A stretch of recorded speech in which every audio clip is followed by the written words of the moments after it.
नमस्कार, मी ओमप्रकाश. बालक अकॅडमीवरती आपल्या सर्वांचं स्वागत आहे. मित्रांनो, आपण जे की प्रिव्हियस इयरमध्ये जे की वर्ड प्रॉब्लेम आलेले आहेत ते आपण घेणार आहोत. ज्यामध्ये आज आपण SBI ज्युनियर असोसिएटमध्ये 2022 मध्ये जे काही वर्ड प्रॉब्लेम विचारलेले आहेत ते आपण घेणार आहोत. चला, हा पहिला व्हिडिओ असेल अशा टाईपचा, ज्यामध्ये तुम्हाला जर आवडला हा व्हिडिओ तर तुम्ही चॅनलला सबस्क्राईब करून आपल्या व्हिडिओला लाईक करायला पाहिजे. चला व्हिडिओला स्टार्ट करूयात. पहिला प्रश्न बघा. प्रश्न सोडवण्याच्या पूर्वी तुम्ही सोडवून बघा आणि नंतर मी कसं सोडवतोय ते बघा. चला, A can do a work in 24 days.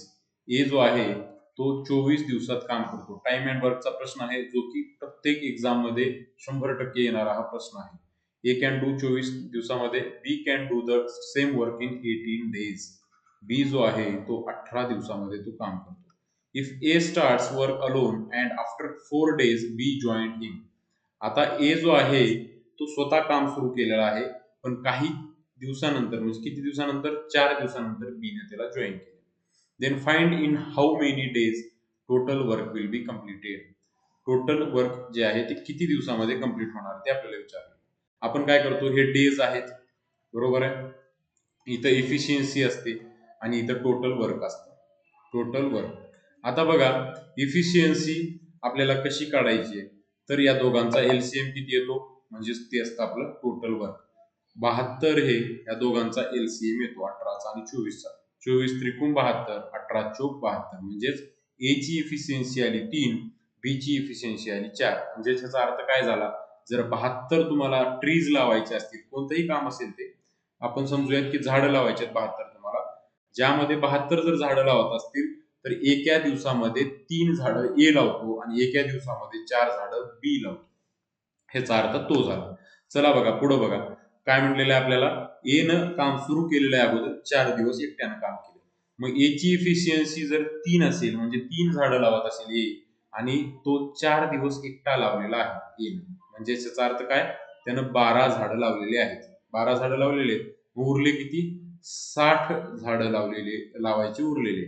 मग आता मला सांगा, जर हे दोघं आता इथून पुढं दोघं मिळून काम करणार, म्हणजेच दोघांची इफिशियन्सी सोबत असेल, 7 असेल, 7 झाडं ते आता सोबत लावतील एका दिवसाला. म्हणजे याचा अर्थ काय झाला, 60 झाडं लावायचे तर किती दिवस लागतील आता, 7 8 56, 7 8 56, 7 9 63, म्हणजे पुढे जाते, पण 7 8 56 भाग 56 पर्यंत जातो, म्हणजे 8 दिवसामध्ये हे 56 झाडं लावतात. 7 झाडं दररोज मिळून. उरले किती हो, 4 झाडं उरले. 4 झाडं उरलेले आहेत, तर ते दिवसाला 7 झाडं लावत असतात. दिवसाला 7 झाडं लावतात, म्हणजे 4/7 हे दिवस आले. म्हणजेच किती, टोटल दिवस किती आले, 4 दिवस, 8 दिवस आणि 4/7, म्हणजे 8 आणि 4 12 दिवस, 12/4/7 डेज हे त्यांचं उत्तर असणार आहे. 12/4/7. याच्यामध्ये कुठे आहे आता बघा, 12/4/7 हे ऑप्शन असेल आपलं. हे थोडंसं म्हणजे आपल्याला हे करण्यात चुकलेलं आहे. तर बघा, ह्याचं उत्तर 12/4/7. चला, तुमचं पण हेच उत्तर आलेलं असेल तर लाईक करा. चला, दुसरा प्रश्न बघा काय म्हणलंय. P invested 21,000 in a business and after few months Q joined him with 28,000. At the end of the year profit share of P and Q is equal. Find after how many months B joined the business. काय आहे, आता मी प्रश्न फक्त वाचून दाखवतो, पण actually exam मध्ये तुम्हाला खरं काय करायचंय, तर प्रश्न वाचत वाचत तुम्हाला लिहून घ्यायचे. म्हणजे कसं, पी इन्व्हेस्टेड हे काय, पार्टनरशिपचा क्वेश्चन आहे. म्हणजेच काय, कसं करायचं बघा, पी आणि क्यू हे दोघं बिझनेस मध्ये आहेत. पी ने किती इन्व्हेस्ट केलंय, 21,000, 21च लिहायचं. आफ्टर फ्यू मंथ्स नंतर क्यू जॉईन झालाय, किती रुपयानं घेऊन, 28,000 रुपये घेऊन. At the end of the year, म्हणजे पी शेवटपर्यंत राहिलेला आहे, पण क्यू हा आपल्याला माहिती नाही, क्यू हा किती दिवस राहिला आहे. त्याच्यानंतर बघा, आता at the end of the year profit share equal आहे त्या पी आणि क्यूचं. याचा अर्थ काय, हा जो इन्व्हेस्टमेंटचा रेशो असतो तोच असतो प्रॉफिटचा रेशो. इन्व्हेस्टमेंटचा जो रेशो असतो तोच असतो प्रॉफिटचा रेशो. म्हणजेच कसं करतो आपण, हे बघा, 21 गुणिले 12, 28 गुणिले x आहे, बरोबर आहे. 4 7 28, 4 त्रिकम 12, 7 त्रिक 21, 7 त्रिक 21, 3 त्रिक 9, 9/x बरोबर 1/1. का बरं, कारण इन्व्हेस्टमेंटचा रेशो 1:1 आहे. 1:1 आहे. मग 9/x, x बरोबर आलं 9. म्हणजेच काय याचा अर्थ, 9 मंथ्स तो एक्स बिझनेस मध्ये आहे कम्प्लीट 9 मंथ्स कळलं बिझनेस मध्ये 9 मंथ्स आहे पण आफ्टर किती महिन्यानंतर विचारले after how many months we join the business after किती म्हणजे 12 महिने टोटल बिझनेस चाललाय पण ह्यानं 9 महिने काम केले म्हणजे त्याचा अर्थ 3 महिने तो बिझनेस मध्ये राहिलेला आहे ऑप्शन सी चला नेक्स्ट क्वेश्चन आता बघा तुम्ही सॉल्व्ह करून बघा हा प्रश्न सॉल्व्ह करून बघा तिसरा प्रश्न आहे mark price of an article is 800 जर त्याची मार्क प्राइस जर 800 असेल and shopkeeper allow a discount of 10% on it. If shopkeeper made a profit of 20% on the selling the article, then find the cost price of the article. असं आपल्याला विचारलेलं 10% discount दिले म्हणजे एखादी वस्तू 10 ची होती ती त्यानं 9 रुपयाला विकलं मार्क प्राइस ही झाली सेलिंग प्राइस बरोबर आहे मग पण तरीही त्याला प्रॉफिट कितीचा झाला तरीही त्याला प्रॉफिट 20% झालेला आहे म्हणजेच त्याची वस्तू जर 5 ची असेल तर त्याला 6 रुपयाचा त्यानं विकलेला आहे म्हणजे त्याची सेलिंग प्राइस 6 रुपये आहे काय विचारले फाइंड द कॉस्ट प्राइस आपल्याला विचारलेला आहे मग आपल्याला हे सेम करून घ्यायचे का कारण सेलिंग प्राइस दोन्ही पण सेलिंग प्राइस आहे मग 9 सख्खी 54 आलेला आहे 10 सख्खी 60 आणि खाली पण 9 45 45 चला 860 म्हणजे 800 60 म्हणजे 800 60 म्हणजे 800 तर 45 म्हणजे किती 15 चौक 60 15 त्रिक 45 4 दुनी 8 म्हणजेच 3 दुनी 6 600 रुपये ही त्याची कॉस्ट प्राइस असेल उत्तर ऑप्शन डी 600 चला नेक्स्ट क्वेश्चन बघा in a school total 360 students passed the exam while 60% of the total boys passed the exam and 40% of the total girls passed the exam आपल्याला काय म्हणले बघा जे टोटल जे आहेत पास्ड स्टुडंट्स जे आहेत पास्ड स्टुडंट किती आहेत 360 पास्ड स्टुडंट आहेत 360 while 60% ऑफ टोटल बॉईज 60% म्हणजे बॉईज जे टोटल त्या स्कूलमध्ये आहेत त्याच्या 60% आहेत कळलं पास झालेले 40% गर्ल्स पास झालेत कशाच्या गर्ल्स नंबर ऑफ गर्ल्सच्याच 40% पास झालेले आहेत पण पुढे काय विचारले इफ 66 पॉइंट इथे 66.66% of total passed boys is 160 असं आपल्याला दिलेलं आहे म्हणजेच काय हे मिसप्रिंट झाली थोडीशी तर बघा 2/3 म्हणजेच काय 160 आपल्याला दिलेलं आहे कळालं का बरं कारण 2/3 म्हणजे 66.66 असतं तर 2/3 म्हणजे 160 then find the total student विचारले आता बघा 2/3 म्हणजे 160 तर किती आले हे 82 16 8 24 240 जे आहेत ते बॉईज आहेत किती पास झालेले बॉईज आहेत 240 म्हणजेच हे आले 240 बरोबर आहे मग नंबर ऑफ गर्ल्स किती आल्या 240 याच्यातून मायनस केलं तर 120 आल्या पास झालेल्या गर्ल्स 120 आल्या पण ह्याचा अर्थ काय हो हे 240 जे आहे ते 60% आहे म्हणजेच 2/5 आहे 240 तर 5 म्हणजे किती हे 12 5 60 600 आणि हे पण किती येतात आहे सॉरी हे 3/5 आहे सॉरी 3/5 बरोबर आहे 3/5 आहे 3 8 24 8 45 400 आले हे आणि आता आपल्याकडे दिले 40% 2/5 म्हणजेच 120 तर हे आलं 6 5 30 300 म्हणजेच किती हे टोटल बॉईज टोटल गर्ल्स 400 अधिक 300 बरोबर 700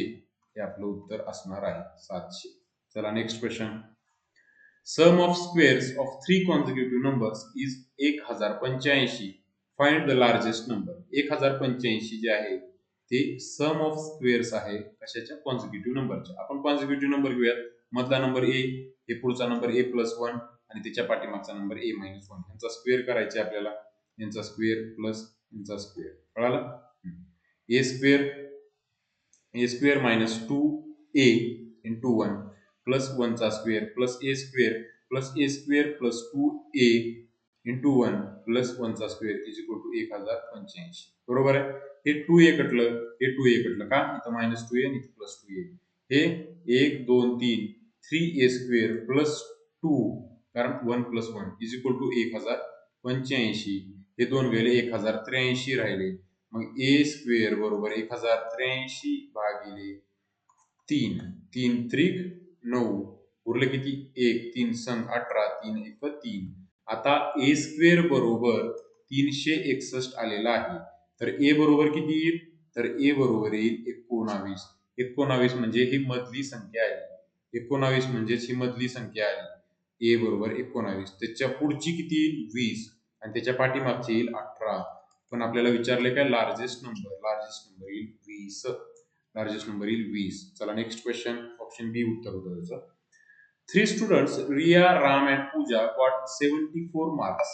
आता बघा 3 स्टुडंट्स आहेत रिया, राम आणि पूजा.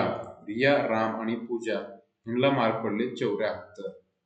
The ratio of marks obtained by Riya and Pooja. Riya and पूजाचा जो रेशो आहे तो 4:5 आहे. रिया आणि पूजाचा 4:5 आहे.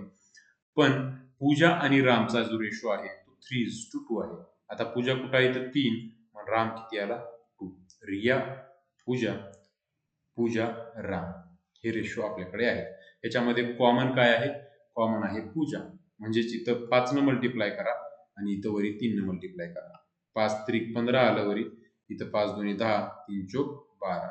12 10 आणि 15 आपल्याकडे आलेला आहे.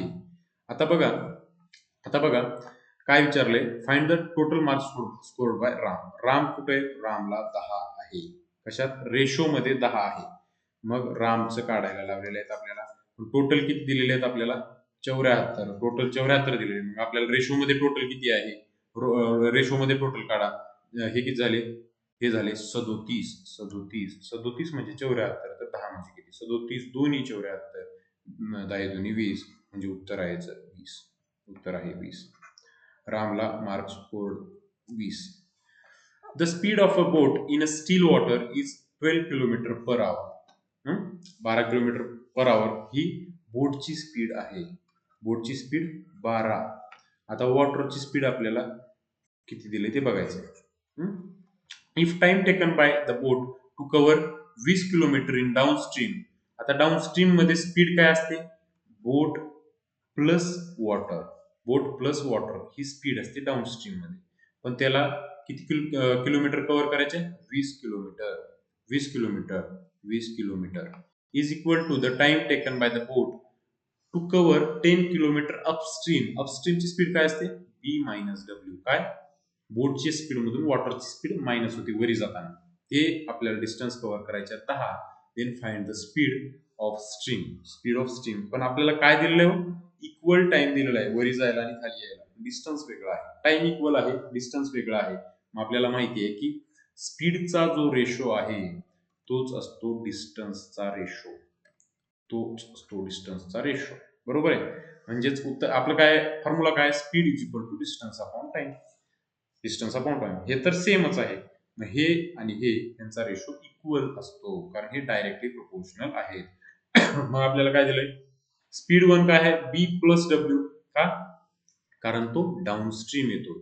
मग b काय आहे? बोटची स्पीड 12 प्लस वॉटरची स्पीड अपॉन डाऊनस्ट्रीम काय आहे? d minus W. म्हणजे 12 minus W is equal to d1 upon d2. Distance काय आहे? 20 आहे डाऊनस्ट्रीमचं आणि अपस्ट्रीमचं आहे 10. हे शून्य कटला, हे शून्य कटला. कळालं? हे इकडे गेलं. 12 plus W is equal to direct multiplication करा. 12 दोन्ही 24 मायनस 2w. 2w हे 12 इकडे आलं मायनस झालं आणि हे मायनस 2w इकडे आलं प्लस झालं. 3w is equal to 12. तर w इज इक्वल टू 4. हे उत्तर असणार आहे. तर बी ऑप्शन बी 4 km/h ही त्या वॉटरची स्पीड असेल किंवा स्ट्रीमची स्पीड असेल. चला नेक्स्ट क्वेश्चन. आता काय म्हटलं बघा? The present age of A is 14 years more than B. आता जर ए चं जे वय आहे प्रेझेंटचं ते बी च्या 14 वर्ष जास्ती आहे बी पेक्षा. 12 years ago the ratio of age of A and B was 2:1. 2:1 हा रेशो आहे. कशाचा? एजचा. कधी? 12 वर्षापूर्वी. 12 वर्षापूर्वी म्हणजे a minus 12 upon b minus 12 is equal to 2:1. Then find the present age of A. आता प्रेझेंट एज ऑफ ए काढायला सांगितलेलं आहे. पण मला सांगा ए जर 14 वर्षानं मोठा असेल, 14 इयर्स मोर म्हणजे 14 वर्षानं मोठा आहे बी पेक्षा. मला सांगा 12 वर्षापूर्वी सुद्धा तो 14 वर्षानं मोठा असणार आहे. बरोबर आहे? कळतंय? म्हणजे किती जरी वर्षापूर्वी असू द्या किंवा किती जरी वर्षानंतर असला तरी त्या दोघांमधला डिफरन्स त्या वर्षी पर्टिक्युलर त्या वर्षी सेम असणार आहे. पण जर डिफरन्स सेम असेल वयामध्ये तर त्यांच्या वयाच्या रेशोचा डिफरन्स सुद्धा सेम असायला पाहिजे. म्हणजेच रेशोचा डिफरन्स जर 1 असेल, 1 युनिट, तर त्यांच्या वयाचा जो डिफरन्स आहे तो आणि ते युनिट सेम असणार आहे. 1 युनिट बरोबर 14 इयर्स. तर आपल्याला काय 2 युनिट म्हणजे किती? 2 युनिट म्हणजे किती? 14 दुनी 28. याचं वय 12 वर्षापूर्वी 28 वर्ष होतं. आता 12 वर्षापूर्वी 28 होतं तर ह्या वर्षी किती असेल? 28 अधिक 12 बरोबर 40 इयर्स. 40 इयर्स हे ऑप्शन ए 40 हे उत्तर असणार आहे. नेक्स्ट क्वेश्चन बघा काय म्हटले? A shopkeeper marked the price of an article at 2450 म्हणजे 2450 and he allows two successive discount. 2 successive discount लावलेले आहेत 20% आणि x% on it if selling price of the article is 1470 then find the value of x. आता बघा directly यायचं 2450 गुणिले discount कितीचा आहे? डिस्काउंट कितीचा? 20%चं म्हणजेच 1/5 चं डिस्काउंट आहे म्हणजे उरले किती? 4/5. 1/5 चं डिस्काउंट आहे म्हणजे उरले 4/5. x% चा डिस्काउंट आहे मग 10 मायनस x अपॉन पर्सेंट आहे त्याच्यामुळं 10 घ्यायचं. बरोबर आहे? 10 घ्यायचं इज इक्वल टू, कारण 10 वर घेतोय ना आपण, इज इक्वल टू किती? इज इक्वल टू किती? Is equal to 1470. हे सॉल्व्ह केलं की आपलं x बरोबर येते. x हे 10 मध्ये कॅल्क्युलेशन म्हणजे 10 मध्ये. मग आपण जर 100 मध्ये केलो तर ते आता बघा पुढे काय येते तुम्हाला कळेल. हे बघा हे शून्य कटला आणि हे शून्य कटलेला आहे. हे शून्य कटला, हे शून्य कटला. आता बघा 5 चोक 20, 5 9 45, 7 7 49, 7 2 14, 7 1 7. बरोबर आहे? 7 3 21 आणि हे शून्य. बरोबर आहे? म्हणजे 30 आलं. तर 10 मायनस एक्स इंटू 4 बरोबर 30 आलं. तर 10 मायनस एक्स बरोबर 30 भागिले 4. 4 7 28 उरलं 2, 4 25 म्हणजे 7.5 हे आलेलं आहे. तर हे 10 मायनस एक्स मायनस एक्स जाऊन इकडं प्लस एक्स झालं तर एक्स बरोबर 10 मायनस 7.5 तर एक्स आलं 2.5. एक्स आलं 2.5. ते काय आहे? आपण 10 वरती कॅल्क्युलेशन केलं होतं तर ते 100 वरती केलं तर ते 25 येणार. तर एक्स बरोबर 25% आपलं उत्तर असणार आहे. एक्स बरोबर 25%. कारण सेकंड जे डिस्काउंट दिलेलं आहे त्याने ते 25% दिलं त्याच्यामुळे ते 1470 त्याची सेलिंग प्राइस आली आर्टिकलची. आता बघा A and B invested same amount in 2 different schemes. A आणि बी न 2 वेगवेगळ्या स्कीम मध्ये ते पैसे लावले. बरोबर आहे? फॉर 5 इयर्स 5 वर्षासाठी लावले. A invested at the rate of 12%.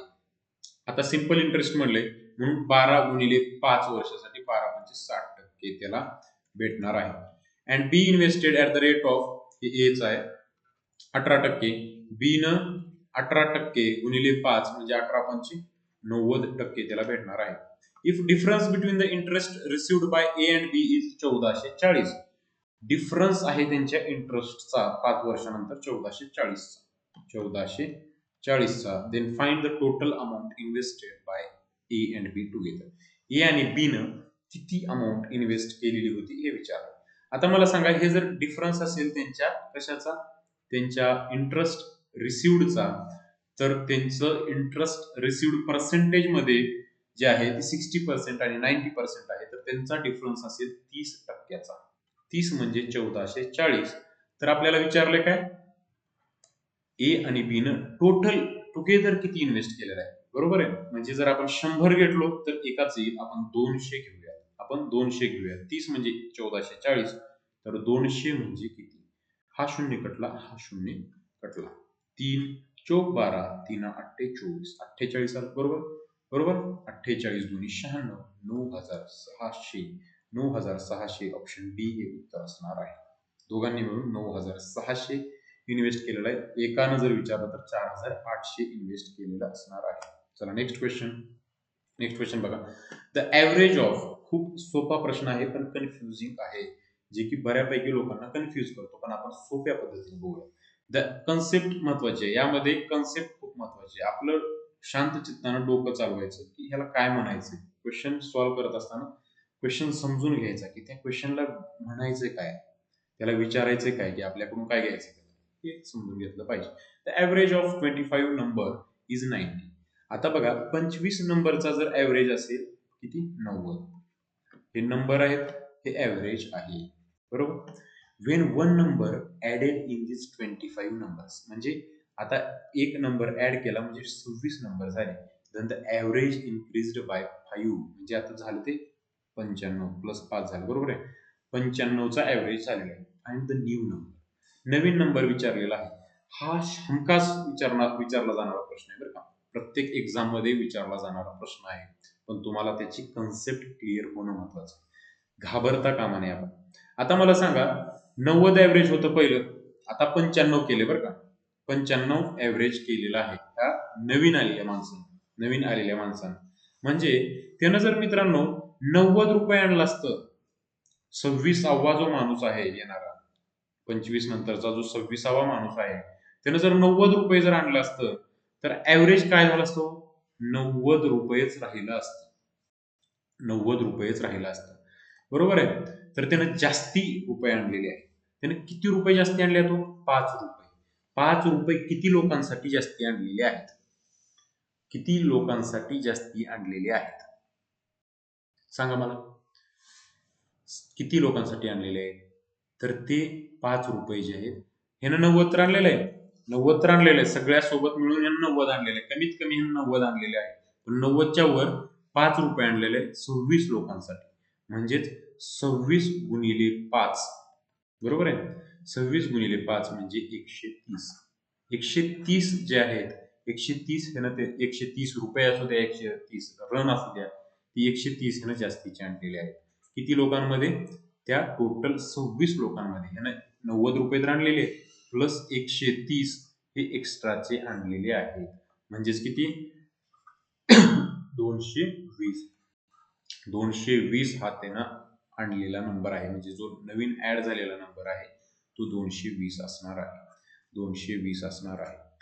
जर तुम्हाला हा क्वेश्चन समजला किंवा आतापर्यंतचे जे क्वेश्चन समजले किंवा आवडलेले असतील, तर तुम्ही आमच्या बालक अकॅडमीचं जे यूट्यूब चॅनेल आहे त्या यूट्यूब चॅनेलला सबस्क्राईब करायला पाहिजे. आणि बालक चॅनेलला आपल्या मित्रांसोबत, आपल्या आवडत्या व्यक्तीसोबत, जे की बँकिंगची तयारी करत असतील किंवा कॉम्पिटेटिव्ह एक्झामची तयारी करत असतील, त्या लोकांपर्यंत हा व्हिडिओ पोहोचवावा, जेणेकरून त्यांना नक्कीच फायदा होईल आणि तुम्हाला सुद्धा त्याचा एक वेगळाच आनंद भेटेल. चला, थँक्यू.